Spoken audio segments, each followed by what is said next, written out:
All right, Erin Sikorsky is the director of the Center for Climate and Security in Washington. Hi, Erin, great to talk to you. Hi, thanks for having me. Would you agree that we're on the threshold, we're at the tipping point towards climate catastrophe? I think if we don't act soon, absolutely. So you're in Washington, where climate change continues to be politicized and where there is a huge amount of climate denial. I mean, bring us up to date kind of on your take on where America is, because a lot of people looking to the US to be a leader in dealing with climate change, but there's a lot of division politically over whether there even is global warming on the Republican side. Sure, although I'll say there was a new poll that was just released this week of the American public, and a large majority of Americans do agree that climate change is real and that it's a concern, and they're seeing it in their backyard, frankly, all over the country more and more every day.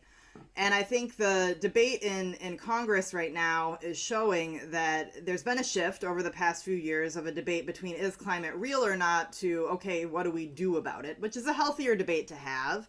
And when you bring the national security lens to the conversation, there's actually even more agreement. And there has been bipartisan action on climate security over the past few years. So from my perspective, I think that's a good place to continue to push this issue with both Republicans and Democrats because it absolutely poses a national security threat and threatens American lives. It seems to me that in Europe, the discussion is more advanced in that Europeans absolutely believe that climate change is taking place. It's a threat to the planet, and they are in the street. I mean, some of the protests, even today, around London on the M25, one of the biggest transportation rings here, protesters are out blocking traffic and traffic backed up for hours. I mean, so it's much more proactive here. Yeah, I think though you're seeing that activism in the U.S. as well. I believe in New York City earlier this week they blocked one of the bridges going into the city. So there is activism, and I do think also that the Biden administration has really put climate change front and center into its foreign policy. And you just saw last week the release of a bunch of new reports about why climate change is such a critical security issue for the United States. So I think there absolutely is movement here as well. And yet the conversation, despite, I mean, it's you said last week, and then this week we have another UN report which says that the promised cut in emissions are not yet enough to stay under the dangerous threshold of global heating that would trigger a severe climate breakdown. This, like right on the eve of COP26, the climate conference that's going to take place in Glasgow. It seems week by week we're having these startling reports, and yet we don't seem to see that translate into real significant political action. Because if it's not significant, if it's 2.5 degrees versus 1.5, that can be the difference between melting ice sheets all over the world and a global catastrophe. Mm-hmm. Mm-hmm. No, you're absolutely right that we're in an urgent moment, and the work that we have done at the Center for Climate and Security has attempted to show, right, that you absolutely need to cut emissions because of the security implications, not just the human security, but the national security implications in the second half of the century are catastrophic for every country around the globe. It's not just the global south, but it's us in the global north as well. And so we've absolutely been pushing that work and that message. I think at the same time, there's a recognition that even if you cut all emissions tomorrow, there are baked in changes to the climate that are also going to pose security threats in the more near term. And we have to manage those as well. Let's talk about the climate security risks, because that's your specialty, right? And forgive me for walking into that a bit slowly, but I wanted to understand, as an American, how you feel that the US is approaching the debate. But in October, I see that you spoke to President Biden's Council of Advisors on Science and Technology, climate security risks. And I think the most striking thing that I saw from watching that, I wish, as a journalist, I've always wanted to be a fly in the wall in some of those discussions. And because of YouTube, I got to watch all of that. So thank you for putting that up. And I thought it was really interesting that you if I can take away the main point for me from that discussion, and we can walk through it a bit, is that you no longer say, yeah, there's a lot of different security things you have to look at around the world in terms of risks, and climate is one of them. And your point is climate is all of them. And it just is, it has to be the main backdrop going forward for all of those security risk conversations for any country. Yeah, absolutely. That climate change is shaping the national security landscape, right? And so anything that a country cares about in terms of security, and for the United States, whether that's China or the threat from terrorism or the risk of conflict in parts of the world that we care about, I mean, whatever it is, climate change is going to play a role. And so that's why it's so important that the national security community can bring that climate lens to the discussion and understand the role climate change plays. Because if you don't, you're going to miss things. And I think China is a key example of that. If you don't understand, right, that China itself will face climate security risks with rising sea levels along its coast where it has millions of people, desertification in some of its agricultural lands, you know, the changing patterns of fishing stocks due to warming oceans, extreme weather events, which we're seeing right now in parts of the country where they produce energy.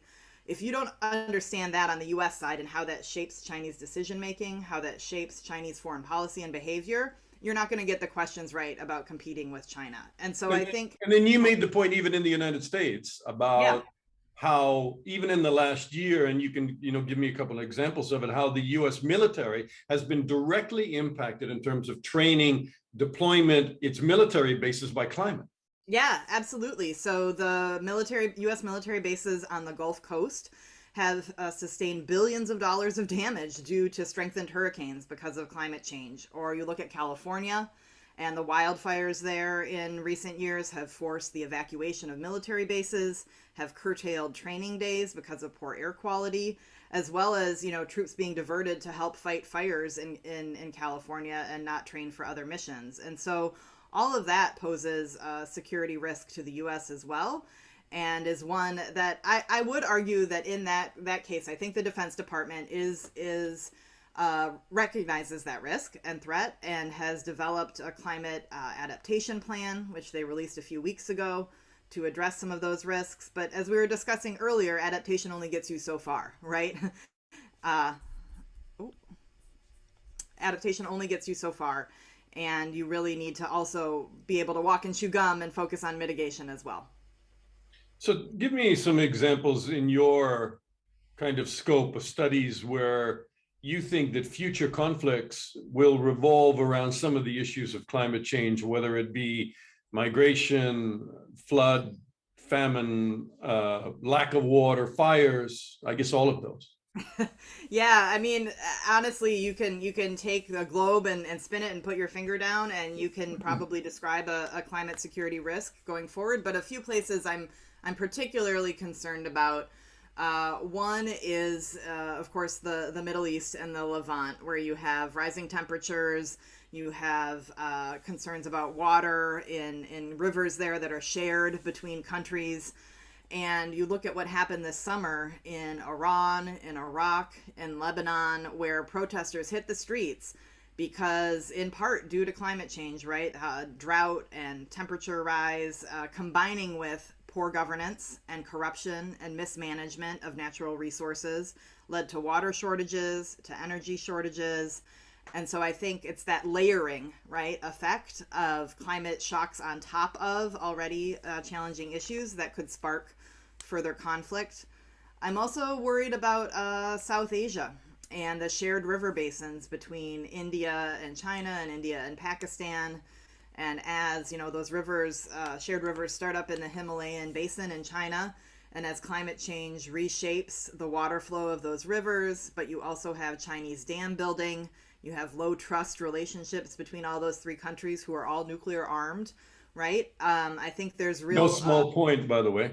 Yeah, I think it's a really combustible mix, and without better data sharing or ways of communicating between the countries about the rivers and the shared basins there, I think that's a potential flashpoint that I'm worried about as well. You made a pretty interesting point on Turkey and Algeria, that in cases where you had unrest from climate, in fact, they pointed the finger in different directions to divert blame away from climate management to something else. Yeah, yeah, absolutely. And I think you're going to see more of this as states are strained, right, by the response to climate change. So in Turkey and Algeria, you had the wildfires this summer, and in Turkey, you had the government blaming the Kurds for the fires. In Algeria, you had the government blaming quote unquote terrorist groups from Israel and Morocco. And I think operating in an era of dis and misinformation as well online, I think that just adds, again, if I can use a terrible metaphor, fuel to the fire, right? And can create more instability and tension. And these shocks, as we know from the science, are going to come more frequently and more intensely than ever before. And states that are already suffering due to COVID issues or other challenges just won't be able to meet it. Another example there I would point to is actually in Greece this summer, and this wasn't the government, but it was misinformation circulating online that the fires there were started by Afghan refugees. And so you have this mix then of the migration issue and climate issues and governance issues all coming together in a dangerous way.